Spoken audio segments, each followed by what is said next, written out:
Have you ever noticed how the most precious diamonds are formed under immense pressure in complete darkness through unimaginable resistance? Yet we spend our entire lives trying to avoid pressure, running from discomfort, saying yes when every fiber of our being screams no. We become a society of people pleasers, masters of the perpetual smile, experts at sacrificing our truth on the altar of artificial harmony. Today, we're going to explore a truth that might make you uncomfortable, a truth that society has conditioned us to reject, but one that holds the key to our authentic power. Sometimes, being too friendly is the most unfriendly thing you can do to yourself. You're sitting here right now, perhaps with a polite smile on your face, nodding along, being friendly because that's what we've been taught to do. But beneath that smile, how many unexpressed truths are suffocating? How many dreams have you sacrificed at the altar of being nice? Let me share something with you. Recently, I encountered a woman who spent 30 years of her life being the perfect friend, the perfect colleague, the perfect neighbor. She never said no to a request, never voiced a contrary opinion, never rocked the boat. One day, she found herself in the hospital with severe anxiety and depression. The doctor asked her a simple question that changed her life. When was the last time you lived your truth instead of someone else's expectation? She couldn't remember. 30 years of life, and she couldn't remember a single moment when she had chosen herself over being friendly. This isn't just her story. This is the story of millions who wake up every morning and put on the mask of perpetual agreeability. We've confused being kind with being a doormat. We've mistaken authenticity for hostility. We've forgotten that the most profound act of love, both for ourselves and others, is sometimes saying no. Think about the people you truly respect. The ones who have made a real difference in your life. Were they the ones who always agreed with you, who never challenged your perspective, who sacrificed their truth to make you comfortable? Or were they the ones who dared to show you a mirror, who loved you enough to be honest, who respected you enough to disagree? You see, being too friendly isn't actually friendly at all. It's a form of deception. When we consistently override our own boundaries to please others, we're not just lying to ourselves, we're lying to them too. We're presenting a false version of ourselves, creating relationships built on an unstable foundation of artificial harmony.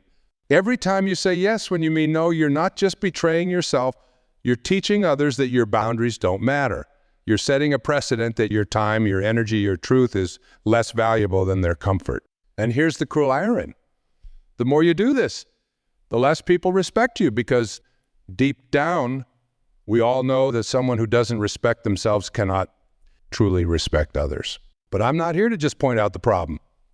I'm here to show you that there's another way, a way that honors both your kindness and your truth, a path that allows you to be genuinely friendly without losing yourself in the process. The first step is understanding that your authenticity is not a gift you give to others, it's a responsibility you have to yourself. When you constantly override your inner voice in the name of being friendly, you're not just dimming your own light, you're robbing the world of the unique perspective only you can offer. Think about the last time you agreed to something you didn't want to do. Remember that feeling in your gut? That quiet voice saying no while your mouth formed the word yes? That disconnect between your inner truth and outer actions creates a form of spiritual dissonance that accumulates over time. It's like putting a tiny drop of poison in your coffee every morning. You might not notice it immediately, but eventually it will make you sick. The real tragedy is that we often do this with the best intentions. We think we're being kind, helpful, good, but true kindness doesn't require self-erasure. Real helpfulness doesn't demand self-betrayal. Authentic goodness never asks you to sacrifice your truth. When you're on an airplane, what does the flight attendant tell you about oxygen masks? Put your own mask on first before helping others. This isn't selfish. It's practical. You cannot give what you don't have. You cannot share authentic friendship if you're constantly betraying your own authenticity. The path to breaking free from the prison of excessive friendliness begins with a simple but profound realization. Your no is as important as your yes. In fact, your no is what gives your yes its value. When you say yes to everything, your yes means nothing.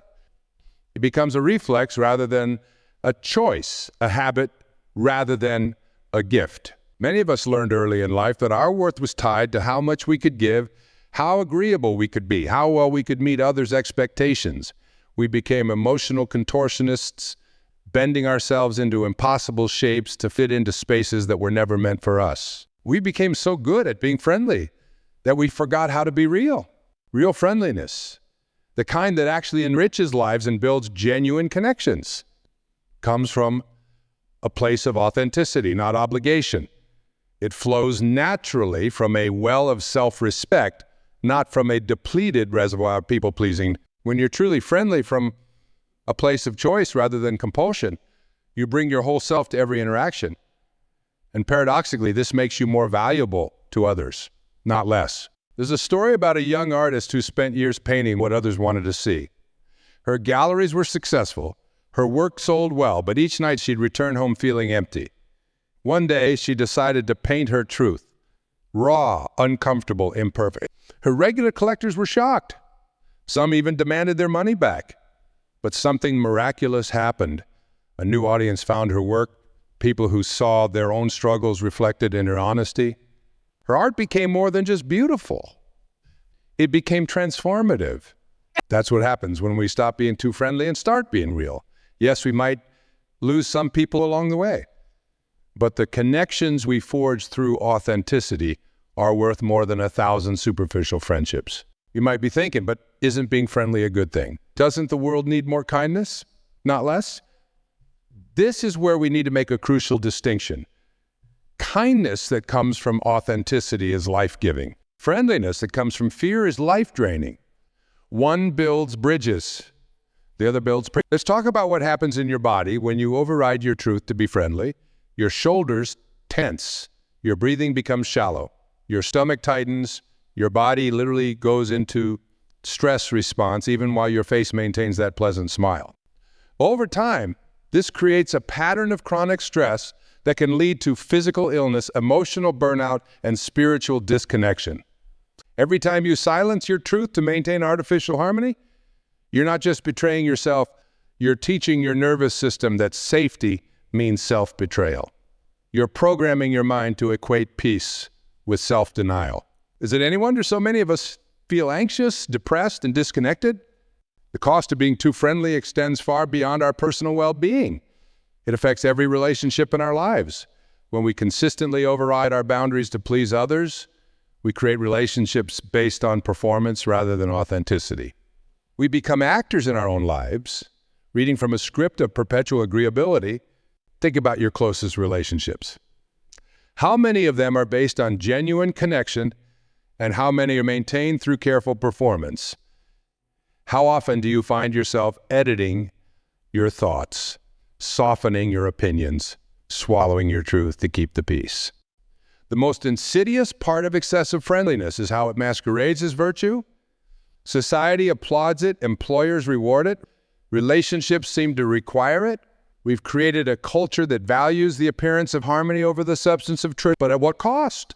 When you're too friendly, you don't just lose your voice, you lose your power to create meaningful change. Real change, transformative change, rarely comes from people who are worried about being liked. It comes from those who are committed to being true. Consider the great movements that have transformed our world. They didn't start with people being friendly, they started with people being truthful, often in ways that made others uncomfortable. Progress doesn't come from perpetual agreeability. It comes from the courage to stand in our truth, even when that truth disrupts the comfortable status quo. When you start honoring your truth, something unexpected happens. The quality of your relationships actually improves. Yes, some people might fall away. Those who are attracted to your compliance rather than your authenticity. But the relationships that remain and the new ones you form are built on a foundation of mutual respect and genuine connection. You see, when you stop being too friendly, you create space for real friendship. When you stop trying to please everyone, you become available for deeper, more meaningful connections. It's like clearing out a cluttered room. Yes, you might have less stuff, but what remains is what truly matters. This journey from excessive friendliness to authentic connection isn't easy, It requires courage, self-compassion, and a willingness to sit with discomfort. It means learning to tolerate the anxiety that comes with potential disapproval. It means developing new skills, like saying no without guilt, setting boundaries without anger, and expressing truth without aggression. The path begins with small steps. Start by paying attention to those moments when your mouth says yes, but your body says no. Notice the situations where you abandon your truth in the name of being friendly. Become aware of the relationships where you consistently override your boundaries. This awareness itself is transformative. Once you start noticing these patterns, you can't unsee them. And with awareness comes choice. You begin to recognize that every interaction is an opportunity to choose between artificial harmony and authentic connection. Remember that woman I mentioned earlier, the one who spent 30 years being the perfect friend? After her wake-up call in the hospital, she began a journey of reclaiming her voice. The first few months were terrifying. She lost some friends. Family members called her selfish. Colleagues complained about her new boundaries. But as she continued to choose truth over artificial friendliness, something remarkable happened. Her relationships began to transform. The people who truly cared about her adjusted to her newfound authenticity. New friends entered her life. People who were drawn to her genuine self rather than her performance of perpetual agreeability. Most importantly, she discovered that being less universally friendly actually made her more genuinely kind. When she stopped spreading herself thin trying to please everyone, she had more energy for meaningful connections. When she stopped saying yes out of obligation, her uses became genuine gifts rather than reluctant submissions. The most powerful moment in any journey of transformation is when we realize that what we thought was keeping us safe is actually keeping us small. Being too friendly isn't just a habit. It's a shield we've created to protect ourselves from rejection, conflict, and the terrifying possibility of being truly seen. The very things we're trying to avoid through excessive friendliness are the gateways to our most profound connections. When we dare to show our rough edges, we give others permission to do the same. When we stop performing perpetual happiness, we create space for genuine joy. Take a moment right now to think about the relationships in your life where you feel most alive, most yourself. Notice what distinguishes these relationships from others. In these authentic connections, you don't have to monitor your words constantly. You don't have to maintain a facade of perpetual agreeability. You can simply be that feeling of freedom, of being able to exist without performance. That's your birthright in every relationship. But we've been conditioned to believe that we have to earn connection through compliance, that we have to maintain relationships through constant accommodation. People don't actually connect with perfection. They connect with authenticity. They don't remember what you said nearly as much as they remember how you made them feel. And nothing makes people feel more seen and valued than someone who has the courage to be real with. Think about the times when someone's honesty has touched your life. Maybe it was a friend who dared to tell you a difficult truth. Maybe it was a stranger who shared their vulnerability at exactly the right moment. These instances of authentic connection often become turning points in our lives, not despite their difficulty, but because of it. The journey from excessive friendliness to authentic connection requires us to develop new strengths. We need to learn the art of kind honesty, how to speak our truth without weaponizing it. We need to master the skill of compassionate boundaries, how to honor our limits while respecting others. Most importantly, we need to cultivate the courage to be disliked by some in order to be truly loved by others. This transformation begins with understanding that every no is actually a yes to something else. When you say no to draining social obligations, you're saying yes to your energy. When you decline to take on extra work, you're accepting your own limits. When you stop agreeing with opinions that don't align with your values, you're embracing your integrity. This is where many people get stuck. They think the opposite of being too friendly is being unfriendly. They swing from one extreme to another, from doormat to fortress. The real goal isn't to stop being friendly, it's to start being real. Includes both warmth and boundaries, both kindness and truth, both connection and separation. Consider how a healthy tree grows. It needs both roots and branches. The roots provide stability and nourishment like our boundaries and self-respect. The branches reach out to connect with the world like our genuine friendliness and authentic experience. Without strong roots, the branches cannot sustain life. Without branches, the roots serve no purpose. You're like that tree. Your boundaries, your truth, your self-respect, these are your roots. Your connections, your expressions of care, your genuine friendliness, these are your branches. Both are essential. Both are sacred. The transformation we're talking about isn't about becoming less. It's about becoming whole. It's about integrating all parts of yourself. Your yes and your no, your warmth and your wisdom, your kindness and your courage. This integration begins with small moments of truth. Maybe it's saying, I need to think about it instead of an automatic yes. Maybe it's expressing a different opinion in a meeting. Maybe it's allowing yourself to be visibly tired instead of maintaining a facade of endless energy. These small acts of authenticity might feel terrifying at first. Our bodies, conditioned by years of people-pleasing, might revolt with anxiety, guilt, or fear. This is normal. This is part of the process. Every time you choose truth over artificial harmony, you're rewiring your nervous system. You're teaching your body that authenticity is safe. The beauty of this journey is that it creates a ripple effect. When you start honoring your truth, you give others permission to honor theirs. When you set healthy boundaries, you teach others how to do the same. Your transformation becomes a gift not just to yourself, but to everyone around you. Think about the legacy you want to leave. You want to be remembered as someone who was always pleasant, but never quite real. Or do you want to be remembered as someone who had the courage to be authentic, who showed others that it's possible to be both kind and true? The world doesn't need more people who are too friendly. It needs more people who are genuinely themselves.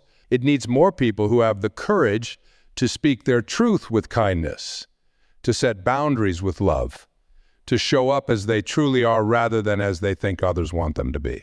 Your authenticity is not just a gift you give yourself. It's a light that shows others the way home to themselves. When you stop being too friendly and start being real, you become a living permission slip for others to do the same. You become a walking example of what's possible when we choose truth over performance, authenticity over approval. In the depths of the ocean, there's a fascinating phenomenon. When waves crash above, creating chaos on the surface, there's a point called the still water mark where everything becomes perfectly calm. This is where transformation happens in our lives too. Not in the constant motion of people-pleasing, but in the stillness of self-trust. The hardest part of stopping being too friendly isn't the external changes. It's the internal rebellion we face. Our minds flood us with questions. What if people leave? What if they think I'm selfish? What if I end up alone? These fears aren't just thoughts. They're echoes of every time we learned that safety meant silence, that love meant compliance, that connection required. The discomfort you feel when you start setting boundaries isn't weakness leaving the body. It's wisdom entering the soul. It's your authentic self rising from beneath years of conditioning, like a flower pushing through concrete. The path from excessive friendliness to authentic living requires us to develop new strengths, like muscles we've never used before. The strength to sit with disapproval without rushing to fix it. The strength to trust that those who truly matter will adjust to our truth. The strength to believe that our authentic self is more valuable than our pleasing self. There's a story of a master ceramicist who noticed that her apprentice always made perfectly round pots. One day, she asked him why. He replied, because that's what people expect. She then showed him her most celebrated piece, an asymmetrical vessel with visible fingerprints and unexpected curves. The world doesn't need more perfect pots, she said. It needs more truth in clay. Your life is like that clay.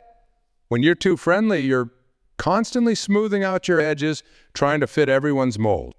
But your power lies in those very edges you're trying to hide. Your unique perspectives, your honest reactions, your authentic responses. These are your fingerprints on the clay of life. The transformation we're discussing isn't just about changing behavior.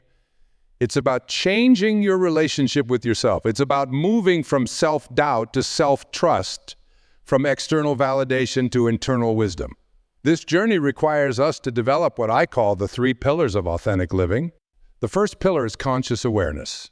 This means becoming intimately familiar with your inner signals, Your body is constantly telling you when you're betraying yourself for the sake of being friendly. That knot in your stomach when you agree to something you don't want to do, that's not anxiety. That's wisdom.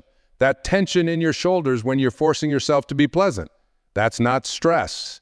That's your truth trying to break free. Start paying attention to these physical signals. They're your internal compass pointing you toward authenticity. When you feel that familiar discomfort of forcing friendliness, pause. Take a breath. What's my truth in this moment? What am I afraid would happen if I had expressed it? The second pillar is courageous expression. This isn't about becoming confrontational. It's about becoming congruent. It's about aligning your outside with your inside. This might mean saying, I see it differently in a meeting. It might mean responding to how are you with something other than fine. It might mean letting someone see your sadness instead of hiding behind a smile. Remember, courageous expression isn't about dumping your unprocessed emotions on others. It's about communicating your truth with clarity and compassion. It's about being honest without being harsh, authentic without being aggressive. The third pillar is compassionate boundaries. This is perhaps the most misunderstood aspect of stopping being too friendly. Boundaries aren't walls. They're bridges. They don't disconnect us from others. They create the conditions for real connection. When you know where you end and others begin, you can truly show up for relationships instead of disappearing into them. Setting boundaries with compassion means understanding that your limits are not a punishment for others. They're a gift to yourself. It means recognizing that when you honor your needs, you become more available for genuine connection. Or many people get stuck. They wait to feel ready before they start this journey. They wait for their fear to disappear, for their confidence to arrive, for the perfect moment to begin. But transformation doesn't work that way. You build confidence through action, not through preparation. You develop self-trust by trusting yourself in small moments and slightly bigger ones and bigger ones still. Start with what I call micro moments of truth. These are small opportunities to choose authenticity over automatic friendliness. Maybe it's taking a pause before responding to a request rather than jumping in with an immediate yes. Maybe it's expressing a preference about where to have lunch rather than defaulting to whatever everyone else wants. Maybe it's allowing a moment of silence in conversation rather than filling it with nervous chatter. These micro moments might seem insignificant, but they're actually revolutionary. Each one is a vote for your authentic self, a step toward genuine connection, a piece of evidence that shows your nervous system that truth is safe. As you practice these micro moments, you'll start to notice something fascinating. The world doesn't end when you stop being too friendly. In fact, it often expands. People who appreciate authenticity draw closer. Relationships become more genuine. Work becomes more meaningful. Life becomes more vibrant. Yes, there will be challenges. Some people won't understand your transformation. They might label you as difficult or selfish. They might try to shame you back into your old patterns of excessive friendliness. This is where you need to remember. Their reaction is about their relationship with authenticity. Think of it this way. When you've been playing a role in someone's life, your authenticity disrupts their script. Their discomfort isn't your responsibility to fix. Your responsibility is to your truth, to your growth, to your journey toward wholeness. The beauty of this path is that as you continue, you develop what I call authentic resonance. This is the ability to sense who is ready for real connection and who is only interested in performance. You learn to invest your energy wisely, to share your truth selectively, to create boundaries that protect without isolating. You also discover something remarkable. Your capacity for genuine kindness actually increases when you stop being too friendly. When you're not exhausting yourself with constant people-pleasing, you have more energy for real compassion. When you're not constantly managing others' perceptions, you can truly see and respond to their needs. This is the paradox of authentic living. By being willing to be disliked by some, you become more genuinely likable to others. By risking disconnection, you create the possibility of real connection. By stopping the performance of perpetual friendliness, you become truly friendly. The world is hungry for authenticity. In an age of carefully curated social media personas and politically correct responses, genuine human connection has become rare and precious. When you dare to be real, to show your truth, to honor your boundaries, to express your authentic thoughts and feelings, you create a space for others to do the same. Think about the impact you could have if you stopped being too friendly and started being genuinely yourself. How might your relationships deepen? How might your work transform? How might your presence inspire others to embrace their own authenticity? The journey from excessive friendliness to authentic living isn't just about you. It's about contributing to a world where genuine connection is valued over artificial harmony, where truth is honored alongside kindness, where being real is recognized as the highest form of respect we can offer each other. There comes a moment in every person's life when they realize that the safety they've been seeking through people-pleasing has become their prison, that the smile they've worn to make others comfortable has become their mask, that the friendliness they've used as armor has become their cage. Today is your moment. Not because you're ready. You might never feel completely ready. Not because it's easy, it might be one of the hardest things you'll ever do, but because your soul is crying out for authenticity, because your heart knows there's more to life than being liked, because your spirit understands that real connection is worth the risk of rejection. The truth about transformation is that it's both harder and easier than we expect. Harder because it requires us to face our deepest fears about unworthiness and abandonment. Easier because once we start living our truth, we realize that what we feared losing wasn't worth keeping, and what we gain is beyond anything we could have imagined. As we come to the close of our time together, I want to share what I call the 7 sacred truths of authentic living. These aren't just principles to remember. They're anchors to hold on to as you navigate your journey from excessive friendliness to genuine connection. The first sacred truth: your discomfort with setting boundaries is not a sign that you're doing something wrong. It's evidence that you're doing something right. That anxiety you feel when you consider saying, it's not a warning to stop. It's an invitation to grow. The people who get angry at your boundaries are the ones who benefited from you having none. Their reaction is not about your worth. It's about their loss of control. Remember this when the guilt tries to pull you back into old patterns. The third sacred truth: authenticity is not something you achieve. It's something you practice. You don't have to get it perfect. You just have to get it started. Each small moment of truth builds upon the last, creating a foundation of self-trust that nothing. The fourth sacred truth: your energy is your most precious resource. Being too friendly drains this resource faster than almost anything else because it requires constant monitoring, adjusting, and performing. When you stop this performance, you reclaim your energy for what truly matters. The real connection cannot happen through a facade. When you're too friendly, you're not actually connecting, you're performing. True connection requires the courage to be seen, the willingness to be vulnerable, the strength to be real. This truth is not too much. Your feelings are not too intense. Your needs are not too demanding. What feels like too much to others might simply be their discomfort with authenticity. Don't dim your light because others prefer the dark. The 7th sacred truth: every time you honor your authentic self, you make it easier for someone else to do the same. Your courage becomes contagious. Your truth becomes transformative.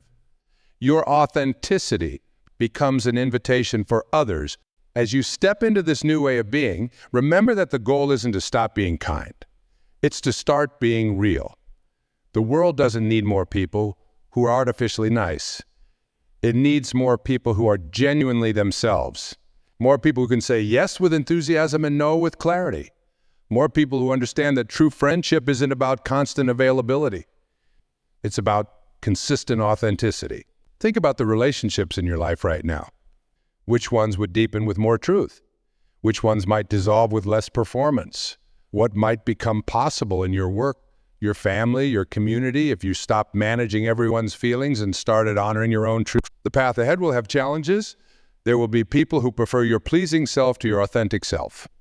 There will be moments when the old patterns of excessive friendliness call to you like a familiar addiction.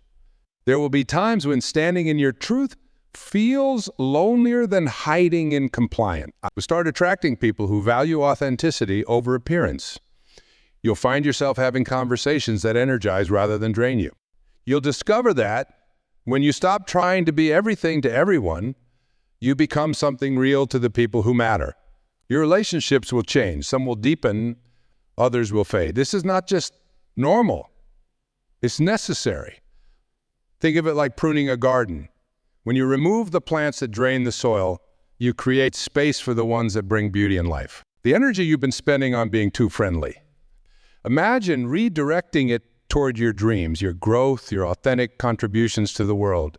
Imagine using that energy to create instead of conform, to inspire instead of appease. Remember that woman I mentioned at the beginning, the one who spent 30 years being perfect? She's now teaching others about authentic living, not because she's mastered it, but because she's committed to it. Her message isn't about achieving perfection in authenticity. It's about embracing the messy, beautiful, challenging journey of becoming real. That's the invitation before you now. Not to become perfect at boundaries, not to master the art of saying no, not to never feel guilty or afraid again, but to begin to take one step toward authenticity, to choose truth over comfort, just once, then again, to start small. The next time someone asks, "How are you?" pause for a moment, check in with yourself. I'll answer truthfully, even if the truth is simply, "I'm tired today." That's a seed of authenticity. Water it with courage. Watch it grow. The next time you feel that familiar pressure to say yes when your heart whispers no, pause. Take a breath. Remember that your no is as sacred as your yes, that your boundaries are as important as your bridges, that your truth is as valuable as your kindness. Your journey toward authentic living isn't just about you. It's about creating a world where people can be real with each other, where connection isn't based on performance but on presence, where friendship isn't measured by compliance but by truth. As you leave here today, carry with you this knowledge. The discomfort you feel when you consider being less friendly isn't weakness. It's wisdom. It's your authentic self rising. It's your truth emerging. It's your power awakening. You don't have to do it all at once. You don't have to have it all figured out. You just have to begin. One truth at a time, one boundary at a time, one authentic moment at a time. And you stop being too friendly and start being real. You don't just change your life. You change the world. You create ripples of authenticity that touch everyone around you. You become living proof that it's possible to be both kind and true, both loving and boundaried, both connected and whole. Your journey begins now, not when you feel ready, not when it's convenient, not when everyone understands. Now, in this moment, with your next choice, with your next word, with your next truth. The world is waiting for your authentic self, not your perfect self, not your pleasing self, not your performing self, your real self, with all its beautiful imperfections, all its sacred truths, all its transformative power. The time for excessive friendliness is over. The time for authentic living is here. And you are ready, not because you feel ready, but because you're here, not because it's easy, but because it's necessary. Not because you know exactly how, but because you know why. Your truth is waiting. Your power is rising. Your time is now.